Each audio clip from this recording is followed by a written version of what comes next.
Hello friends, कैसे हैं आप? मैं आशा करता हूँ कि आप अच्छे होंगे और अपने पढ़ाई को अच्छे से कर रहे होंगे। इस वीडियो में हम कक्षा 12वीं के हिंदी का 30 प्लस महत्वपूर्ण ऑब्जेक्टिव क्वेश्चंस लेके आए हैं, जो आपके आने वाले बोर्ड परीक्षा के लिए काफ़ी महत्वपूर्ण है। तो चलिए वीडियो को शुरू करते हैं और देखते हैं इस प्रश्न को। तो पहला प्रश्न है हमारा, भारत का राष्ट्रीय काव्य कौन है? तो इसमें से कौन है भारत का राष्ट्रीय काव्य? तो ऑप्शन में दिया गया है रामायण, महाभारत, गीता, वेद। तो इसका जो सही आंसर हो जाएगा, ये हो जाएगा हमारा महाभारत। जो महाभारत दिया गया है हमारा ऑप्शन नंबर बी में। तो आपको जो है महाभारत याद रखना है। भारत का राष्ट्रीय काव्य महाभारत है। अगला क्वेश्चन को देखते हैं। अगला क्वेश्चन है हमारा, हिंदी भाषा का जनक किसे कहा जाता है?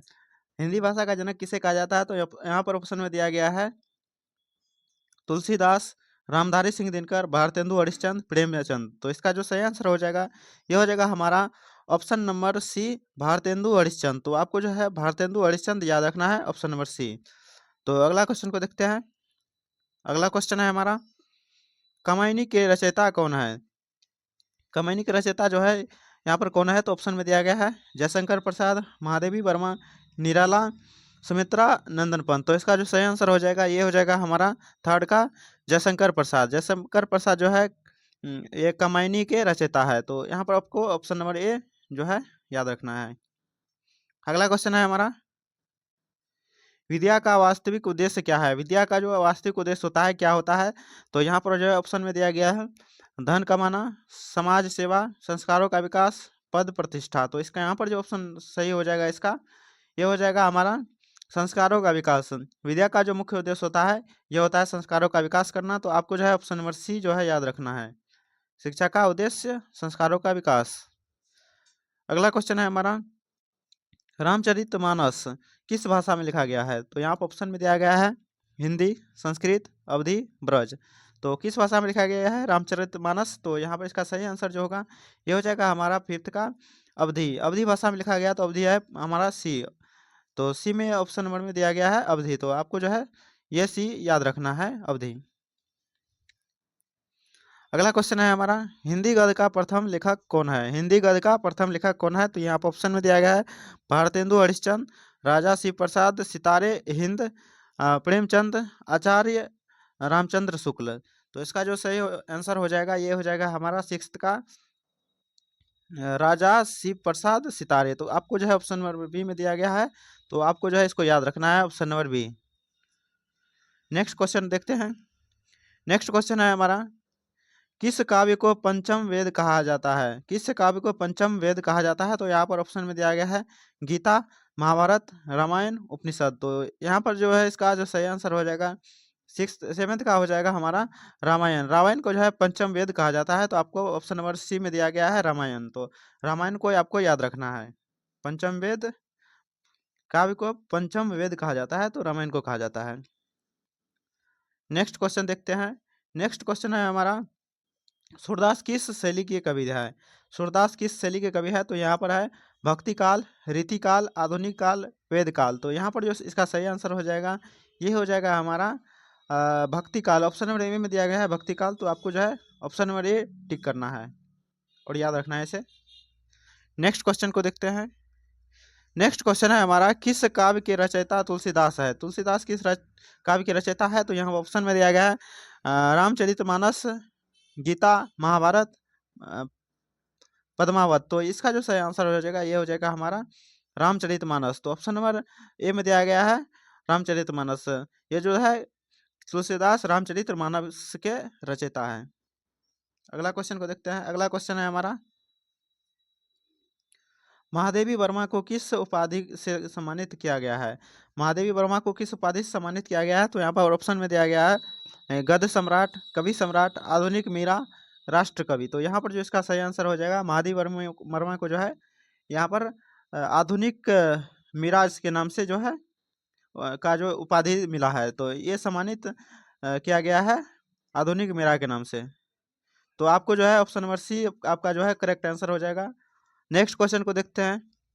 नेक्स्ट क्वेश्चन है हमारा, भक्ति काल के दो प्रमुख कवि कौन है? तो यहाँ पर है ऑप्शन में सूरदास और तुलसीदास, कबीर कबीर और जयशंकर प्रसाद, पंत और निराला, प्रेम और दिनकर। तो यहाँ पर जो सही आंसर हो जाएगा, भक्ति काल के दो प्रमुख कवि की यहाँ पर बात हो रही है, तो इसका जो सही आंसर हो जाएगा हमारा सूरदास और तुलसीदास जो है ऑप्शन नंबर ए में दिया गया है। तो आपको जो है ऑप्शन नंबर ए सूरदास और तुलसीदास को जो है याद रखना है। भक्ति काल के दो प्रमुख कवि है सूरदास और तुलसीदास। नेक्स्ट क्वेश्चन देखते हैं। अगला क्वेश्चन है हमारा, गोदान उपन्यास किसने लिखा है?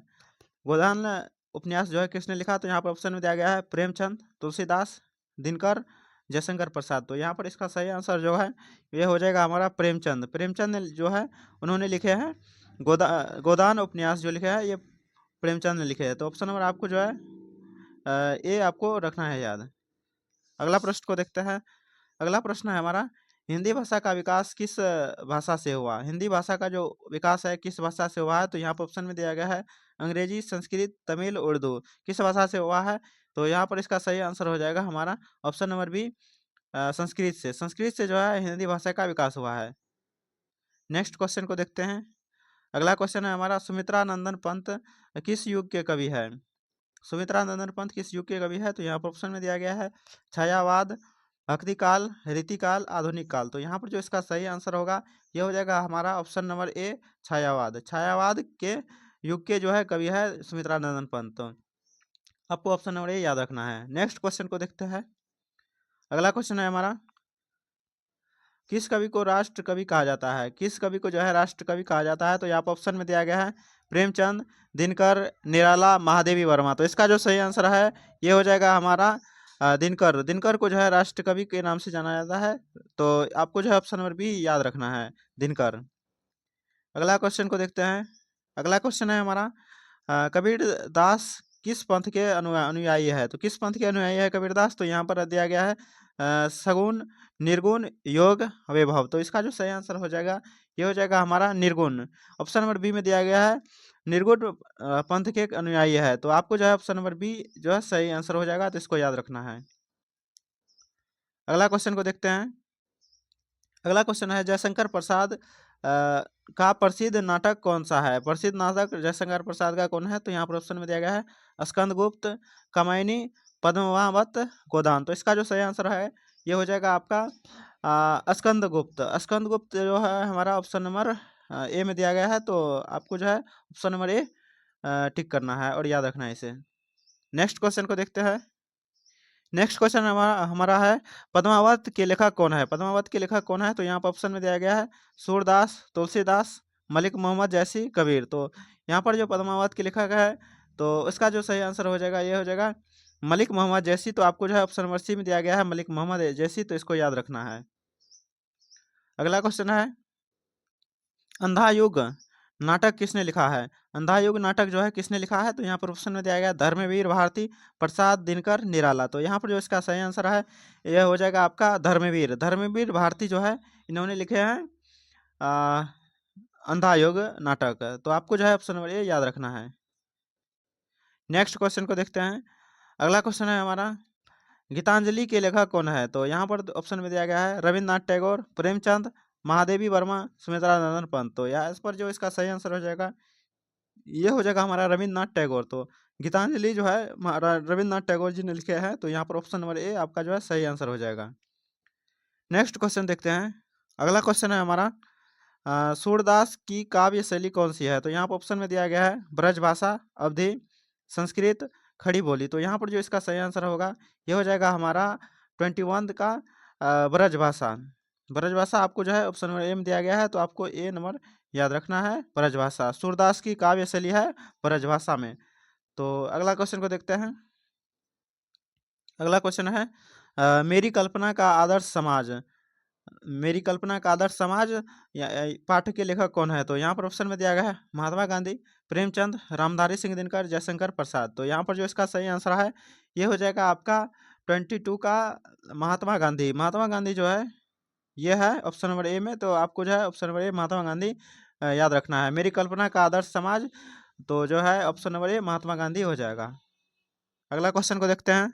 अगला क्वेश्चन है हमारा, हिंदी का पहला समाचार पत्र कौन सा है? हिंदी का पहला समाचार पत्र जो है कौन है? तो यहाँ पर ऑप्शन में दिया गया है उदंत, मार्तिंड, आर्यावर्त, हिंदुस्तान, अमर उजाला। तो यहाँ पर जो इसका सही आंसर होगा ये हो जाएगा हमारा उदंत मार्तंड। तो इसका जो है ऑप्शन नंबर ए में दिया गया है। तो आपको उदंत मार्तंड याद रखना है। हिंदी का जो पहला समाचार पत्र है ये है उदंत मार्तंड। तो अगला क्वेश्चन को देखते हैं।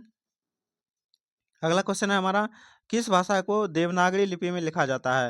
यहाँ पर ऑप्शन में दिया गया है अंग्रेजी, हिंदी, तमिल, उर्दू। तो किस भाषा को देवनागरी लिपि में लिखा जाता है? तो इसका सही आंसर जो है ये हो जाएगा हमारा हिंदी भाषा। हिंदी भाषा को जो है ऑप्शन नंबर बी में दिया गया है। तो यहाँ पर ऑप्शन नंबर बी आपको याद रखना है, देवनागरी लिपि में लिखा जाता है हिंदी भाषा को। नेक्स्ट क्वेश्चन को देखते हैं। अगला क्वेश्चन है हमारा, भक्ति आंदोलन का उद्देश्य क्या था? तो यहाँ पर ऑप्शन में दिया गया है सामाजिक सुधार, धार्मिक कट्टरता, धन संग्रह और सत्ता प्राप्ति। तो इसका जो सही आंसर हो जाएगा ये हो जाएगा हमारा 25 का सामाजिक सुधार। धर्म भक्ति आंदोलन का जो मुख्य उद्देश्य था ये था सामाजिक सुधार। तो ऑप्शन नंबर ए में दिया गया है आपका सामाजिक सुधार। तो आपको जो है सामाजिक सुधार याद रखना है। भक्ति आंदोलन का उद्देश्य जो था सामाजिक सुधार था। नेक्स्ट क्वेश्चन को देखते हैं। नेक्स्ट क्वेश्चन है हमारा, निराला किस विद्या के लिए प्रसिद्ध है? निराला जो है किस विद्या के लिए प्रसिद्ध है? तो यहाँ पर ऑप्शन में दिया गया है कविता, कहानी, उपन्यास, नाटक। किस विद्या के लिए निराला जी जो है ये प्रसिद्ध है? तो यहाँ पर इसका जो सही आंसर हो जाएगा ये हो जाएगा हमारा 26 का कविता। कविता के लिए जो है निराला जी प्रसिद्ध है। तो ये निराला आपका जो है ऑप्शन नंबर ए जो है कविता दिया गया है। तो आपको जो है ए याद रखना है। अगला क्वेश्चन है, दिनकर का पूरा नाम क्या है? दिनकर का पूरा नाम क्या है? तो ऑप्शन में दिया गया है रामधारी सिंह दिनकर, जयशंकर प्रसाद, दिनकर, प्रेमचंद दिनकर, हरिवंश राय दिनकर। तो यहाँ पर जो इसका सही आंसर हो जाएगा ये हो जाएगा हमारा रामधारी सिंह दिनकर। तो Ramdhari Singh Dinkar option number A में दिया गया है। तो आपको जो है ऑप्शन नंबर ए याद रखना है। दिनकर जो पूरा नाम क्या है? तो रामधारी सिंह दिनकर है। तो आपको ऑप्शन नंबर ए सही हो जाएगा। अगला क्वेश्चन है, आधुनिक हिंदी साहित्य का काल कब से माना जाता है? आधुनिक हिंदी साहित्य का काल कब से माना जाता है? तो यहाँ पर ऑप्शन में दिया गया है 1900 ईस्वी से, 1500 ईस्वी से, 2000 ईस्वी से, 1800 ईस्वी से। इसका जो सही आंसर हो जाएगा ये हो जाएगा हमारा 1900 ईस्वी से। 1900 ईस्वी से। तो आपको जो है ऑप्शन नंबर ए में दिया गया है 1900 ईस्वी से। आधुनिक हिंदी साहित्य का काल जो है 1900 ईस्वी से माना जाता है। तो इसका जो ऑप्शन नंबर एक करेक्ट आंसर हो जाएगा। नेक्स्ट क्वेश्चन को देखते हैं। अगला क्वेश्चन है हमारा, आत्मकथा किसे कहते हैं? आत्मकथा किसे कहते हैं? यहाँ पर ऑप्शन दिया गया अपनी कहानी, काल्पनिक कहानी, दूसरों की कहानी, ऐतिहासिक कहानी। तो इसका जो सही आंसर होगा यह हो जाएगा अपनी कहानी। अपनी कहानी जो है इसको हम आत्मकथा बोलते हैं। तो ऑप्शन नंबर ए में दिया गया है। तो इसका जो है ऑप्शन नंबर एक अपनी कहानी सही हो जाएगा। अगला क्वेश्चन है हमारा, सरस्वती पत्रिका का संपादन किसने किया? सरस्वती पत्रिका का जो संपादन है किसने किया? तो यहाँ पर जो है ऑप्शन में दिया गया है महावीर प्रसाद द्विवेदी, रामधारी सिंह दिनकर, प्रेमचंद, भारतेंदु हरिश्चंद्र। तो इसका जो सही आंसर होगा ये हो जाएगा हमारा Mahavir Prasad Dwivedi. Mahavir Prasad Dwivedi option number A में दिया गया है। तो आपको जो है ऑप्शन नंबर ए याद रखना है, महावीर प्रसाद द्विवेदी। तो जो है सरस्वती पत्रिका का संपादन महावीर प्रसाद द्विवेदी जी ने किए थे। तो यहाँ से हमारा क्वेश्चन होता है खत्म। यह वीडियो यदि आपको पसंद आया तो वीडियो को लाइक करें और ऐसे ही वीडियो पाने के लिए हमारे इस चैनल को सब्सक्राइब करें और बेल नोटिफिकेशन कॉल जरूर करें ताकि नए नए वीडियो का नोटिफिकेशन आपको सबसे पहले मिले। वीडियो देखने के लिए बहुत बहुत धन्यवाद। मिलते हैं अगले वीडियो में, तब तक के लिए जय हिंद।